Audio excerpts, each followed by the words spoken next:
Hey, what's up? So, I know this is a far cry from what I usually post, but since I've been watching this Crashbox show incessantly for the past week and a half, probably more, and it was a favorite of mine as a kid, I decided to rank most of the episodes, except for 27 to 39, because those are recycled segments from season 1, and an original is always better than a copy.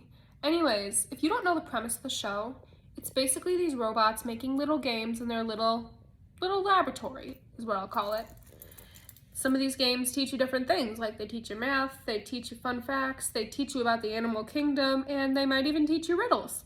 So, I watched this a lot as a kid, and yeah, I think it's time I rank them. Alright, starting off, number 39 is episode 5. I don't exactly hate it, because I don't hate any episode at all. This one just isn't that interesting to me. Also, during Here We Are, they are, spoiler, at the construction site, and then we hear whistling playing, and they say something that probably would not be well received nowadays. Apart from that, I did like the psychomath when Rocket, among a slew of other comments, said that a yardstick is too small to measure his humongous brain. That's a funny part, I like that one. Episode 7 is in 38th place because, again, it's nothing special, but there are two standout moments. The first is in Lens McCracken when they're solving the case of the mayor's missing wife. And it turns out, spoiler, she's cheating on him with a guy whose hair is, long story, pretzels. And the other standout moment is when the revolting slob is flirting, which the polite lady says is to make all goo-goo with someone you like. That was a good one. Episode 8 is in 37th place because it didn't really have my favorite games. You'll know what those are soon enough. But it was still a good episode. I did like the distraction news because Doris Marmee was saying all sorts of funny things like, if you didn't get all of them right, is it A, my fault, B, your fault, or C, the gremlins' fault? Not sure where the gremlins factor into this, but I think it's pretty funny. Number 36 is episode 13. Again, it doesn't really have my favorite games, but it's still a solid episode. The Here We Are was funny, and this is the one with the Crashbox test and psychomath. And if you know a little bit more about Crashbox, there was a scrapped game called Lost Suitcase, and it's mentioned in one of the test answers, although I haven't really gotten a closer look at it, but I still think it's pretty cool when I found that out. Okay, number 35 is episode 1. It's a good episode to start, but I would say there are better episodes. I mean, this is just the first one. But the Here We Are was, as usual, really good, and it had some pretty funny moments in it. Number 34 is episode 18. Okay, this one is pretty darn hilarious, but I still think others are better. The haunted house party was really funny, and the radio scramble was a favorite of mine, especially all the songs were really funny, and the rock and roll crazy, the one with like the rock and roll beat in the background, because there's a couple that follow that tune. It works well as a closing song. It was the only time it was used as a closing song. It was actually used as an opening song twice, but yeah, I like that one as a closer. It just didn't have any other memorable segments. If it did, I would probably have placed it higher. Number 33, episode 9. I love the radio scramble. It was one of my favorite as a kid, but not much else was interesting. As I said, it was a childhood favorite, so I didn't rank it last. Episode 32 is super interesting. It's episode 2. This episode isn't super interesting, but it's the first appearance of Radio Scramble and the only appearance of Captain Copter the Traffic. Also, the revolting slob segment was funny, especially when the polite lady said, some of us might have a strong opinion about the revolting slob, but I suggest we keep that to ourselves. Okay, so episode 31, not episode 31, number 31 is episode 4. And it's another one of those episodes, but the distraction news was funny, especially when Dora tells the viewers, no matter what you got, go clean your room, give your poor mom a break. And the second part I liked about it is the Valley Girl, who's always bullying Paige and Sage and insulting their cooking ability because they're at a barbecue. Well done! Actually, knowing Paige and Sage, I'm talking burnt. And number 30 is episode 40. It's kind of like, it's the start of season 2B, so the show undergoes like a big revamp, and I like that. But not a ton of my favorite games are in here. And you'll know what the favorites are. But I do love the new looks for our favorite games, I'll say that. Okay, so number 29 is episode 45.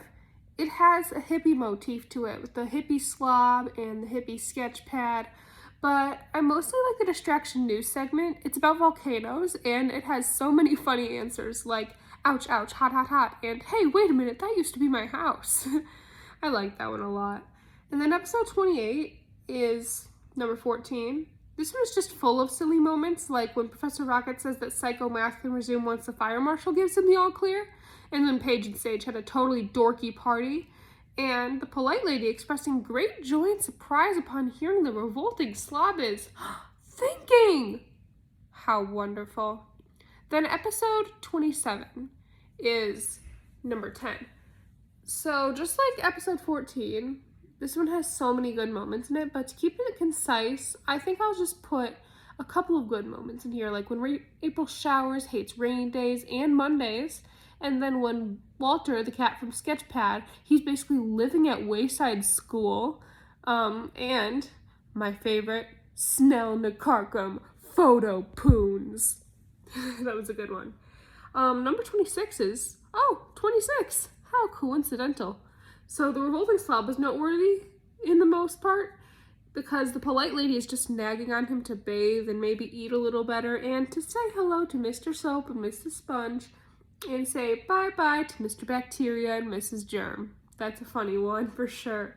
So number 25 is episode 52. It's the last episode, and I do like that Think Tank, which is one of my favorite games, is the last game because I love that game, of course, and saving the best for last after all.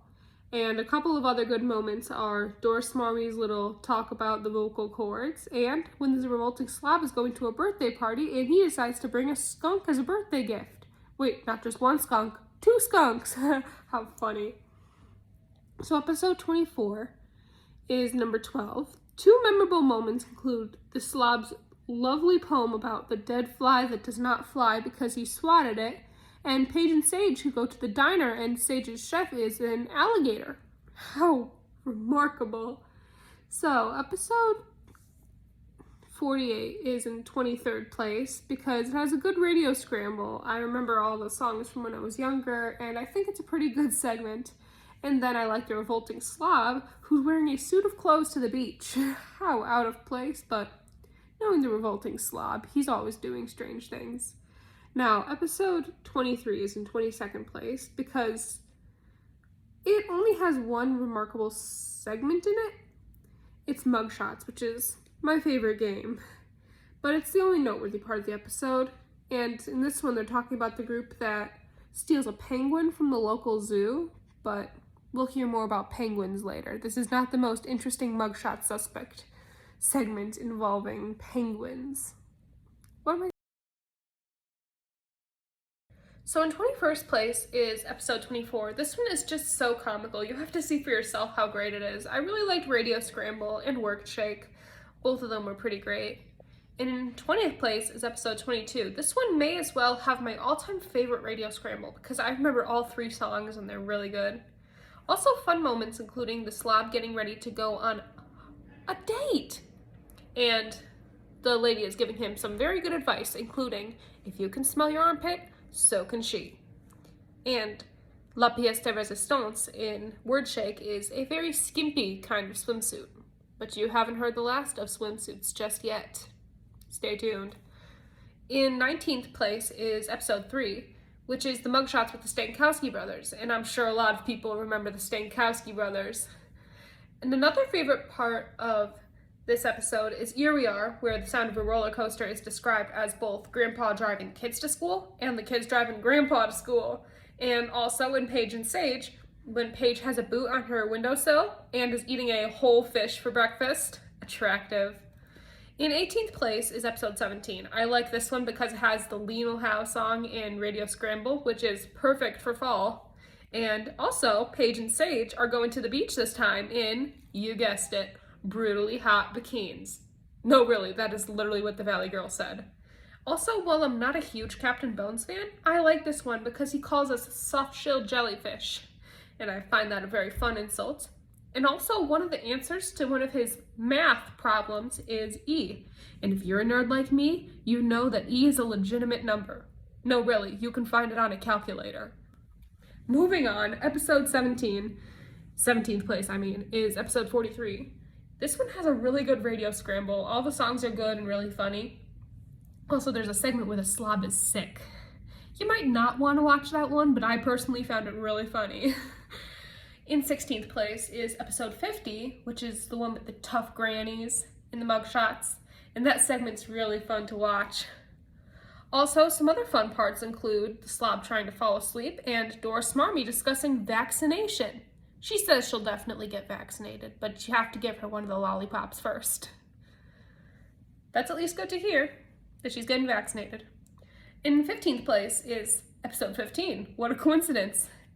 This is the one that had a lot of people laughing. I was talking to some other Crashbox fans, and they all found this one really cool.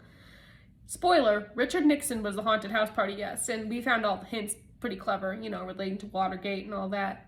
My real favorite part has to be when Paige and Sage go to school, because there's 3 standout moments. 1, in Paige's school, they have a do not walk sign, which I'm sure could cause a lot of chaos in the hallways. 2, Paige is wearing rollerblades to school. Pretty good choice, Paige. And number 3, the guy next to Sage, so both of them have a locker neighbor. Like Paige, he's just wearing normal clothes on Paige's side. But in Sage's side, kid shows up to school in swim trunks. Like, bro. And episode 14 is number 41. There are a lot of good parts in episode 41, such as the senior citizens and mugshots. That one is really entertaining. There's too much good in here, but just for time's sake, I will mention Dora Smarmy discussing the thermometer and a fake answer being, Mommy, I can't go to school, I'm sick, and the radio scramble, which is played last for the only time, and it features the Yed Matten song, which has gotten stuck in my head whenever it can find its way in. I swear, the next time I take a test, I'm going to hear the Yed Matten song playing in my head. I don't know if I can ever escape the Yed Matten song. Alright, so number 13 is episode 16. Now this is where things really get good. Now this is the one with the chamber orchestra, and so I'm thinking I'm going to go off on a little tangent, talk about my experience in the middle school band. So I played the flute, but I really wanted to play the clarinet. But the minute I walked into band preview day where I got to pick which instrument I was going to play for the next 3 years, I didn't know how a reed worked, so I was stuck playing the flute. It was fun while it lasted, though. Other good moments in the episode included a fire eater cooling his tongue down after the circus in Here We Are, which sounds more like Michael Scott burning his foot on his George Foreman grill, and Paige and Sage walking their pig and duck on the boardwalk, where there's a no shopping sign. Oh, and the distraction news, the one with the nougat center. In 12th place is episode 6. Now this is the other one with the penguins. I like the mugshots, but there are definitely more interesting parts. There's 2 in particular. There's Eddie Bull being eaten by a frog, spoiler, which I'm not sure how he got in the frog, but oh well, Eddie Bull has his ways. And also in Here We Are, we're on Baywatch! No, they're not on Baywatch. But I thought that was pretty funny. So episode 11 is number 42. This is the one with Ivana. You know, the trapeze girl, and she's innocent. And I like that because I love when there's an innocent girl. I also like the slob eating lunch in his football suit, and in Sketchpad where how are you going to get water out of a really deep well? Well, you sure don't use a straw or real tall cats. Those segments were good, but I still think Mugshots is my favorite one because it's a circus one, and I really like that. So in 10th place is episode 20. This is a Mugshots episode, but Mugshots is not the most interesting part about it. And neither is Radio Scramble, although I do love those 2 games. Rather, I'm talking about Word Shake. Word Shake, La Pièce de Résistance. You can do this in the summer when no one else is around. Oh my goodness. So, in 9th place is episode 25. This one is great. You got in Mugshots the tree huggers. We think. They're not tree huggers. So Pooper Scoop has some facts about dangerous animals, including the line, my advice, don't date a spider. And in Haunted House Party, hey Pops, who said you could fool with the tunes? This one was a lot better than I remembered it being. I really like this one. Alright, so in 8th place is episode 51, and that is the one with the unfortunate looking fellers But you know what? I think it's a fun episode anyway. It's a good last mugshots. And I actually used to be terrified of Noseless as a child, but you know, he's innocent, so you just gotta love him. Also, I like the Eddie Bowl and the Radio Scramble. Both of them are really good. I like in Eddie Bowl all the funny quips he makes when he is giving the hints as to what animal ate him. And then Radio Scramble, I just really love that one from my childhood. So you gotta love that one. All right, in 7th place is episode 47. And in episode 47, it's the one with the baseball team as the mugshots. I actually don't think I watched this one as a child because I was watching all the mugshots a couple of years ago and I was like, this baseball team one seems kind of new to me. But I liked it when I watched it, so that's why I like it so much. Also, I like Distraction News with Dora Smarmy talking about submarines. She says some pretty funny things in there, so you just gotta see it to believe it. All right, in 6th place is episode 49. This was my favorite as a child because of mugshots with the drag racing team, with Dusty picking lemons, tomatoes, and avocados. And then there was also the Radio Scramble, which I really, really liked. I actually have a story regarding the Radio Scramble. So, I took karate classes when I was little, because the word is karate in the commercial spot. But I told my sensei, you know, I heard on television that if your bully takes your snack, you can use karate to get them back. And then the sensei was like, I don't think that's a good idea, honey. But I like that one, because it has some very good memories attached to it. Some very funny ones, too. All right. We're in the top 5, people. Who's excited? I'm excited. Okay, 5th place is episode 21. So we've got the mugshots, robber barons, named after the real robber barons from history, of course. We've got Lois Carnegie. She was at a costume party dressed as a cowgirl, and she even wore a 10-gallon hat, of course, as many people have known. But she also reminds me of Rachel Berry from Glee, which is kind of cool. Then we've got Morgan Applesauce. He was selling old coins and bills. He could get you a good deal on a $2 bill. Then we've got Mitch. He was birding. And we've got Melon Ball, who isn't actually supposed to be part of the group. There's a story behind this. He mentions a toll booth. That's a Felonious 4 thing. So what we're thinking is he got swapped with Larry the Lump Coolidge last minute. Pretty nifty if I do say so myself. Also, we've got Eddie Bowl played first for the only time. And we've even got a super stellar Radio Scramble, one of my all-time favorites. And here we are. We're in trouble. I think that's cool. Okay, 4th place, episode 11. We've got our first girl suspect in mugshots, Chatty Cathy. You pull the ring and she says 11 different things. Just like the doll. Just kidding.